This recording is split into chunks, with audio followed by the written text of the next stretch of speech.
Yeah! Alright, okay, yeah. Second, let me get myself situated here. Alright. Well, welcome to Carvis Twig's Bird of the Day. So you may be wondering, what kind of bird can we be talking about today? What today? We're going to be talking about a little bird. A little tiny bird. How tiny? Well, it's the tiniest family of birds. Yes, we're going to talk about a hummingbird. Specifically, the ruby-throated hummingbird. Now, you may be wondering, why are they called the ruby-throated hummingbirds? It's because these hummingbirds are known for going into mines and, so muted. I'm not muted.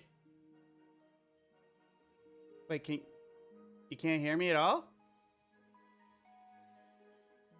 Are you sure you can't hear me? I'm hearing the back. Wait, am I? Okay, Budgie Eater here is fine. Okay. Damn, I was in the middle of a joke saying that they went into mines and ate rubies. I'm just hella quiet now. Maybe I just need to get my. Oh, there we go. That's better. I just had to adjust my mic a little bit. Is that better? This is probably a lot better. This sounds a lot better. Okay. The ruby-throated hummingbird. Okay, you know, you're gonna start this over. YouTube needs to be better. All right, welcome everybody to Carvis Twig's Bird of the Day.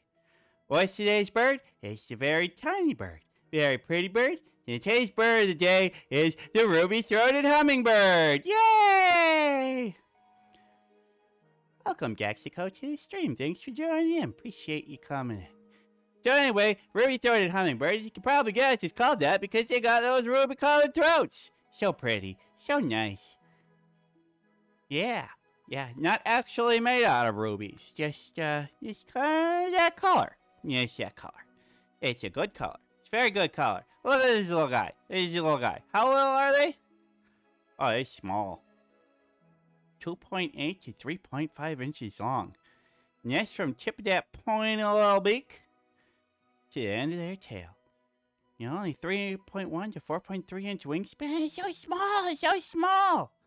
Hold on a second. This feels like the aspect ratio isn't quite good. You need to squeeze that up a little bit. There we go. That looks better. So, yeah, very small.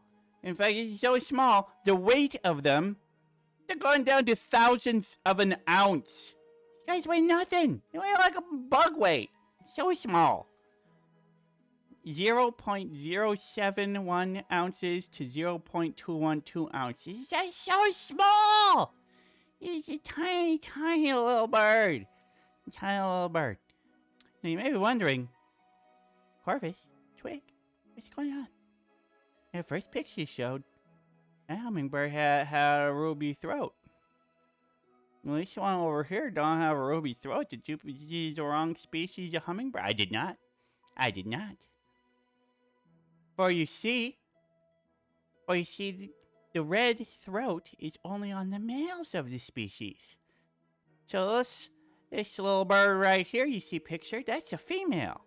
And females, they still got that green emeraldish coat on their back, but they don't got the ruby throat. And, you know, for a little bird, they live 3 to 5 years. Longest year was 9. That's pretty good. For a bird so small, it's pretty good. Now, as we all know, hummingbirds are the smallest family of birds. So, you may want to think, okay, so we got the order, family, and species down there. So, Podiformes is an order of birds that means footless. Because when they're flying, you can't see their feet. They got such tiny little feet. But the Trochilidae, that is all hummingbirds. So when you think of hummingbird, you're thinking of a whole family of birds. But the ruby-throated hummingbird is a hummingbird that is, as you can see, native to basically the eastern half of the United States. The regions that you see there, you're only going to see the orange region, that's year-round. You'll see them year-round. The well, actually, what was that again? I think I actually might have my information wrong on this map. Hold on a second. I don't remember the key legend on this one. Because it was something different. Because it looks different. Okay, so that's it. So, yes, the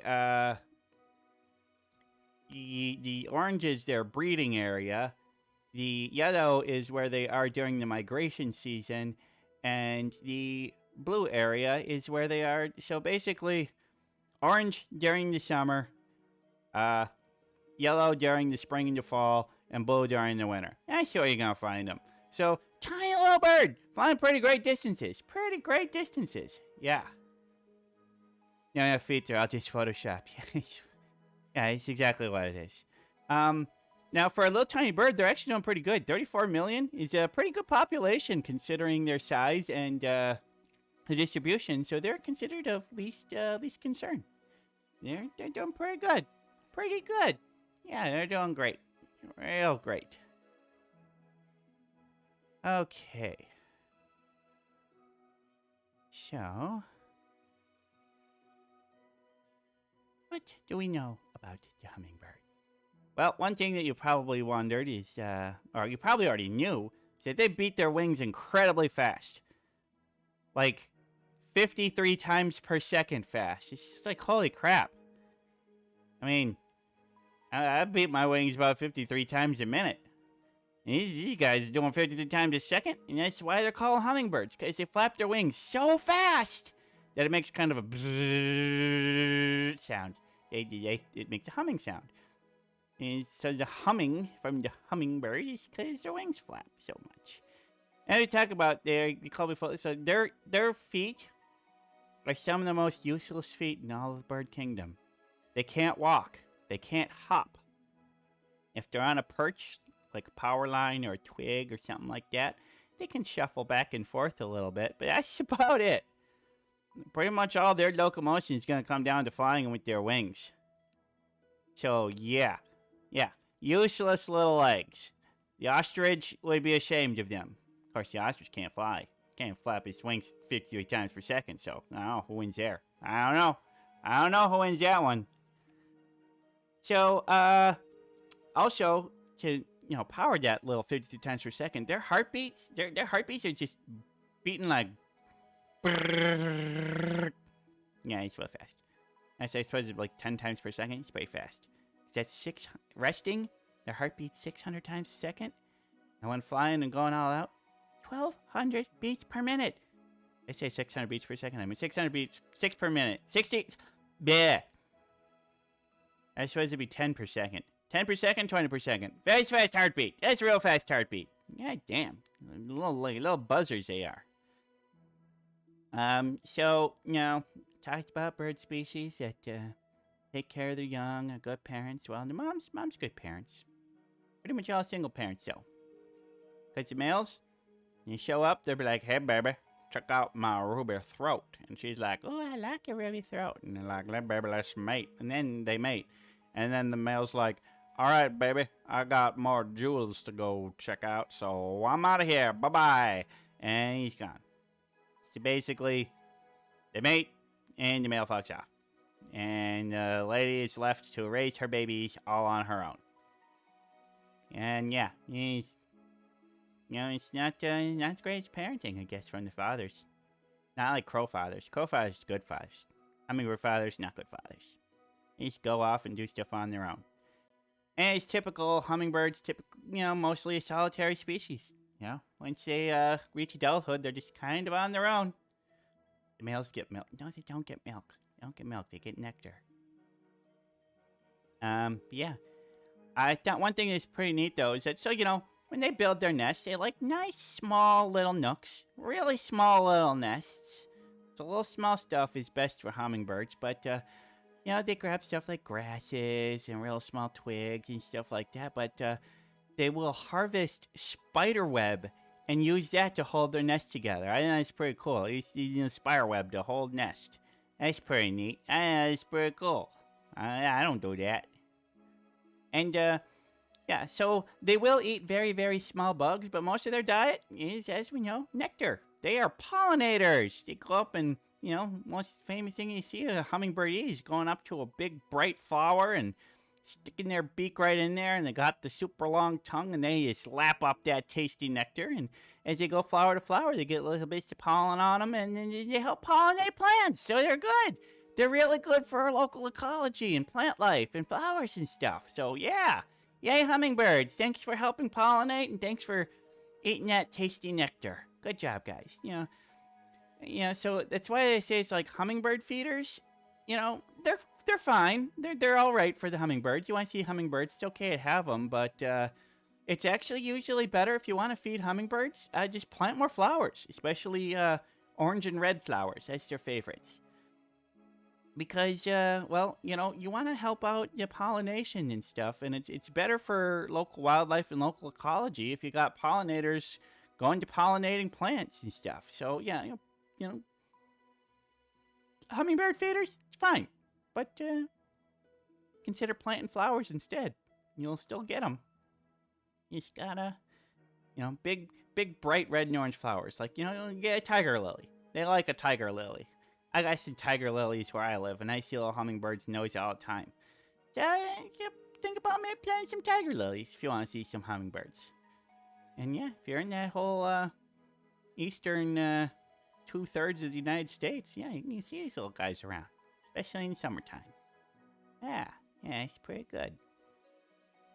So, what do I think of the ruby-throated hummingbird? I mean, how can I say anything bad against these little guys? Doesn't that feel like bullying?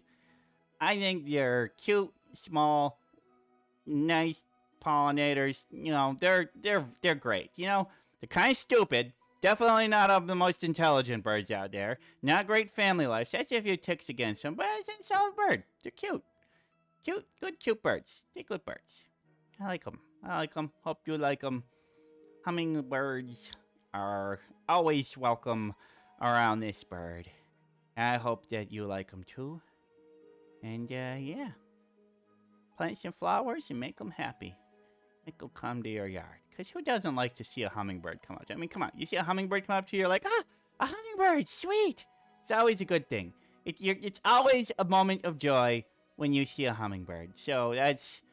I really got nothing bad to say against these guys except they're dumb and bad fathers. Other than that, they're great.